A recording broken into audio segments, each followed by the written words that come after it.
ሉፕ የወሊድ መከላከያ ዘዴ እንዴት እርግዝናን ይከላከላል? ከሌሎች የወሊድ መከላከያ ዘዴዎችስ ለምን ይመረጣል? ጤና ይስጥልኝ። ዶክተር ተክለወንድ ተስፋ እባላለሁ። በሎስታር የህክምና ማዕከል የማህፀንና የፅንስ ስፔሻሊስት ሐኪም ነኝ። ሉፕ ሆፐር ያለው የወሊድ መከላከያ ዘዴ ሲሆን ማህፀን ውስጥ በማስገባት የማህፀን የውስጠኛው ግድግዳ እንዲቆጣ በማድረግ እርግዝናን ይከላከላል። ሉፕ የወሊድ መከላከያ ዘዴ በውጭ ዓለም ተመራጭ ሲሆን በሀገራችን በኢትዮጵያ ደግሞ እስከ 2% የሚሆኑ ሴቶች ይኸው የወሊድ መከላከያ ዘዴ ይጠቀማሉ። ሉፕ ከሌሎች የመከላከያ ዘዴዎች የሚመረጥበት ምክንያት የሚከተሉት ናቸው። ይኸውም ሆርሞን የለውም። ከሆርሞን ጋር ተያይዞ የሚመጡ ችግሮች ወይም ደግሞ ተጓዳኝ ችግሮች አይኖሩትም ማለት ነው። ረዘም ላለ ዓመት ወይም ደግሞ እስከ 10 ዓመት ያገለግላል። የስኳር፣ የደም ግፊት፣ የልብ እንዲሁም የደም መርጋት ችግር ላላቸው ተመራጭ የወሊድ መከላከያ ዘዴ ነው።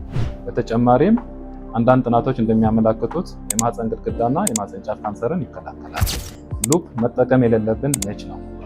የአባላዘር በሽታ ካለ፣ የማህፀን በሽታ ካለ፣ ምክንያቱ ያልታወቀ የማህፀን መድማት ካለ እንዲሁም የኮፐር አለርጂ ካለ ሉፕን መጠቀም የለብን። ለበለጠ የወሊድ መከላከያ ዘዴዎች መረጃ ከፈለጉ ተቋማችን መጥተው ይጎብኙ። እናመሰግናለን።